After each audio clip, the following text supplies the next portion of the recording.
1731 at namatay ako noong September 20, 1762. At ako ay taga Ilocos at ako ay matapang na mandirigma. Ikinasal ako kay Diego Silang, isa din sa lumaban para sa kalayaan ng Pilipinas.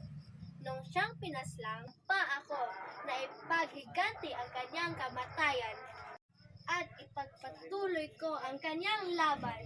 Ako ang inasahan ni Diego na mamuno ng kanyang rebelyon. Ako ay si Gabriela Silang, ang babaeng mater, unahang babaeng general.